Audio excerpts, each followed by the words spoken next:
perquè nosaltres aquí vam començar a intervindre arrel del nou reglament de baixa tensió del 1973.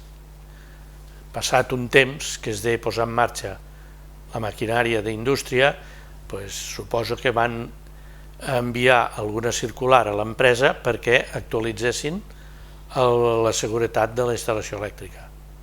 Això va comportar, primer que res, va ser la reforma de l'escomesa elèctrica amb els seus magnetotèrmics i els seus relés diferencials. Aquí vam començar a treballar en aquesta empresa perquè a dins de l'empresa ja hi havia un senyor que feia el manteniment a la fàbrica, ja el tenien. Al cap d'un temps aquest senyor es va jubilar i llavors per les petites coses que hi podia haver, llavors ens trucaven i veníem més que res reparar màquines, fossin de soldadura, fossin motors de qualsevol màquina o fos qualsevol incidència que hi hagués de la part elèctrica. Llavors sí, amb això amb els anys vam anar intervenint aquí, però ja sense fer cap tipus de reforma ni cap actualització de res, només era senzillament reparar el que no funcionava perquè pogués continuar la fàbrica treballant, perquè encara, clar, nosaltres aquí vam entrar a partir dels anys 75 o 76, perquè el reglament va sortir el 73, però no es van executar aquestes reformes fins potser 2 o 3 anys després, no recordo exactament quin any va ser, però va ser arrel del nou reglament de baixa tensió.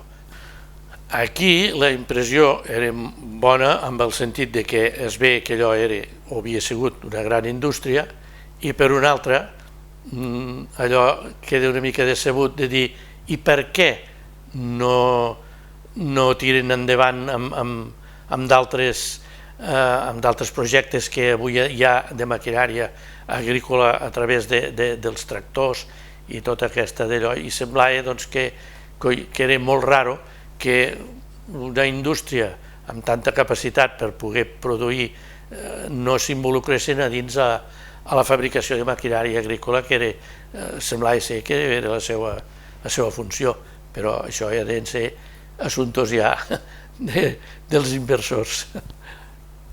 Però feia aquesta sensació. Per què no es modernitzaven i per què no s'actualitzaven? O sigui, va ser una cosa que veies que allò duraria el que duraria, però que anava cap a tancar. Aquí només es feia també el manteniment. La màquina de fer motllos, hi ha una màquina al final que feia uns motllos d'un material que allò anava amb unes plaques elèctriques i allò tenia molt moviment i hi havia els connexionats i tot això, que de tantes maniobres venia un moment que es trencava el borne, que es trencaven els cables, les màquines de soldar ja eren més modernes, de fil, en vez de ser d'electrode, ja eren de fil. Aquelles màquines tenien el seu manteniment, tot era, sempre era amb la maquinària que es feia anar al dia a dia, o algo d'enllumenat, que hi podia haver algun problema, algun curtcircuit perquè la instal·lació quedava molt antiquada, els aïllaments ja no era el que es necessitava i per les humitats o pel que sigui hi podia haver petites averies d'aquestes, però generalment era un manteniment bàsic, o bé a dalt a la maquinària del rellotge, a la maquinària elèctrica, que també era la que engegava la sirena, i hi havia alguna vegada que o bé perquè la llum de les esferes s'havia espatllat i no es veia a la nit el rellotge, o perquè el sistema de donar corda tenia alguna averia, petits, sempre manteniment bàsic. Allò màxim que podria passar és que es trenqués alguna corretja que ells mateixos ja sabien molt bé d'arreglar, perquè allò era una maquinària eterna. Les indústries, segons quina maquinària tenen, sobretot quan es tracta de motors i transformadors màquines de soldar i tot això, produeixen una energia reactiva. Llavors això sobrecarrega les línies.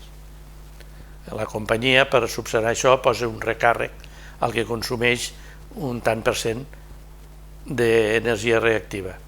Llavors, per no pagar aquest recàrrec, se compensava amb condensadors amb referència als consums que hi havia, i llavors allò eliminava l'energia reactiva i baixava la sobrecàrrega a les línies. O llavors anava tot amb un interruptor i aquí te pillo, aquí te mato. Vull dir, hi havia d'altres indústries que, segons si no hi havia gaires motors, el condensador anava aplicat al peu del motor. Però eren fàbriques que potser tenien 3 o 4 motors i en vez de fer una bateria així, quan engegava aquell motor ja quedava compensat. I ara no, ara tot ja és armaris de bateries automatitzades que segons el consum sols entren més o menys capacitat de reactiva, de cabees, de compensació segons la necessitat que hi ha al moment. Això fa molts anys que està automatitzat, però és clar, els principis de tot això eren fixos.